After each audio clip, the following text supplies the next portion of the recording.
Ibihe byiza kuri mwese. Kuri uyu munsi tukaba tubazaniye ubusobanuro bwa tatuwaje z'abakinnyi mukunda mutari muzi cyangwa zimwe mwari munazi ariko ntimumenye ubusobanuro bwazo. Reka duhere ku mukinnyi Sergio Ramos. Uyu akaba ari umudefanse wa Real Madrid akanayibera kapiteni. Uyu mukinnyi niba hari ikintu akunda kuri iyi si kikaba ari tatuwaje. Akaba afite tatuwaje hafi ya hose ku mubiri we. Ariko izo ngiye kubabwiraho akaba ari tatuwaje z'imibare iri ku ntoki ze. Ku ntoki ze rwose hariho tatuwaje z'imibare ariyo 35, 90, 32 ndetse na 19. Ubu ushobora kugira ngo wenda nk'imibare ya tomba ya loto yaba yarigeze gutsindira, ariko sibyo. Mu bushakashatsi bwacu twaje gusanga imibare ya 35 ndetse na 32 akaba ari nimero yambaraga ubwo yakiniraga ikipe ya FC Sevilla kera agitangira umupira.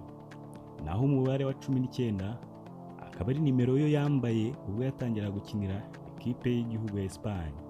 Icyo gihe akaba yari afite n'iyo myaka ingana 19. Naho umubare wa 90 akaba ariwo nawo wagoranye rwose kugira ngo tuwubone.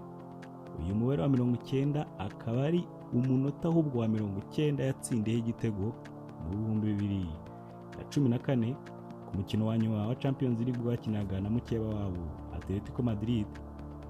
Iki gitego cyo kwishyura yatsinze kikaba aricyo cyabahesheje kujya muri prolongation ndetse bagaratwara n'icyo gikombe. Urumva rero ko ubusobanuro rwose bw'iyi mibare ugiye mwabumva neza. Tugiye ku mukinnyi wa kabiri akaba ari Leroy Sané. Uyu akaba ari umukinnyi wakiniraga Manchester City ariko kuri ubu wagiye gusinyira ikipe ya Bayern Munich. Uyu we akaba afite tatu itangaje. Akaba afite tatu nini cyane ku mugongo we imugaragaza yishimira igitego.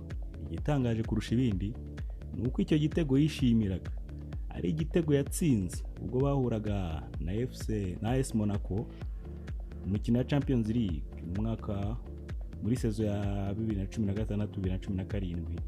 Bikaza kurangira iyo AS Monaco ibatsinze ibitego 3-1 ndetse ku mikino yombi ikaza no kubasezerera. Ibi rero ukaba wakwibaza impamvu yashyizeho tatuwaje yishimira igitego akaza no gusezererwa ahubwo. Ibi ngibi bikaba bitangaje cyane rwose. Undi mukinnyi akaba ari Lionel Messi. Mukunze kubona yuko Lionel Messi adakunze kwishimira igitego akuramo imyenda. Ibi ngibi rwose tukaba twaje gusanga mu mwaka wa 2017 uyu mukinnyi akaba yaje gushyiraho tatuwaje y'ikibizu rwose imeze nk'ikibizu umugore we yigeze kumutera aho ngaho, ngo ni ukugira ngo hazajya ajya hose azajya ahora yibuka ko agendana n'umugore we. Ibi ngibi rwose abantu b'abakiri iyo bamaze kurengwa nta kintu batakora. Umukinnyi wundi akaba ari Mauro Icardi.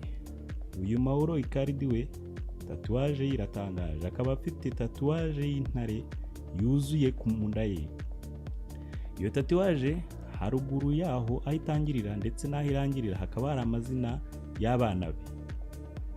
Amazina y'abana be rero abantu benshi bakaba bibaza impamvu yaba yarashyize amazina y'abana be hepfo na ruguru y'intare.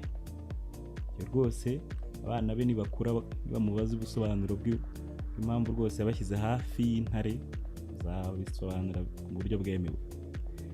Alberto Moreno. Uyu nguyu akaba ari umukinnyi wahoze akinira Liverpool bikaza kumwangira rwose akaba flop. Uyu afite na tatuwaje itangaje rwose nk'umukinnyi wabaye flop. Akaba afite tatuwaje y'inkende yambaye costume ikambara rinete ndetse ikanambara na ekuteri.